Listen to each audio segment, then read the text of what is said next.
আমাদের ক্যাম্পে যে ভুনিয়া সোহেল আছে, নাম করে সন্ত্রাস, মাদক ব্যবসা করে কোটি কোটি টাকা ইনকাম করে।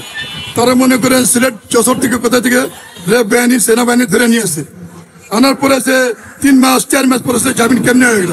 আমি ম্যাজিস্ট্রেটের সাথে কথা বলতে চাই, সে কোন ম্যাজিস্ট্রেটকে জামিন দিল? 3 মাসের মধ্যে কোন 4টা মার্ডার করছে, একটা মার্ডার করে ফাঁসি হয়ে যায়। সে 4টা মার্ডার করছে অলরেডি। মোহাম্মদ থানা অসরাই না, সে 4টা মার্ডার করছে, বাংলাদেশে সবাই জানে। কিন্তু ম্যাজিস্ট্রেট ওকে জামিন কেমনে দিয়ে দিল? ওই ম্যাজিস্ট্রেটের সাথে আমি কথা বলতে চাই।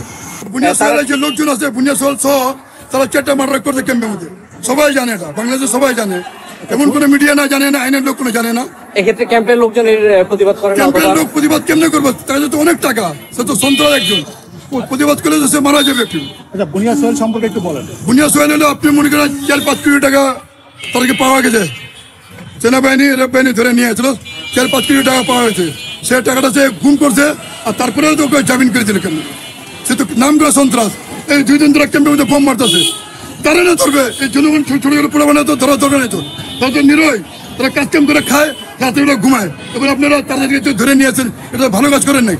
নাম করে সন্ত্রাস বুনিয়া সোহেল, তার চ্যাঙ্গামঙ্গা ধরবে না, এগুলো ধরবেন আপনারা। বুনিয়া সোহেল 4-5 কোটি টাকা কোথায় পাইছে? বুনিয়া সোহেল 4টা অস্ত্রগুলো কোথায় পেয়েছে? অথবা মোহাম্মদ থানা লুটপাট করা অস্ত্রগুলো না, সে মার্ডার করছে, তো সবাই জানে। এটা তো কোনো গোপন কিছু নাই, তো সবাই তো জানে, ম্যাজিস্ট্রেটও জানে, এটা বাংলাদেশ সরকার সবাই জানে, মোহাম্মদ থানা সবাই জানে, সেনাবাহিনী জানে, র্যাব বাহিনী জানে। কিন্তু আমার কথা হলো, ম্যাজিস্ট্রেটকে জামিন কেমনে দিয়ে দিল? সে তো 1টা মার্ডার করলে ফাঁসিয়ে দেবো, সে 4টা মার্ডার করলে কেমনে মধ্যে তাকে ফাঁসি না দিয়ে সে জামিন কেমনে দিয়ে দিল? কয়েক কোটি টাকা ম্যাজিস্ট্রেট খাইছে, সে আমাকে কবে দিব?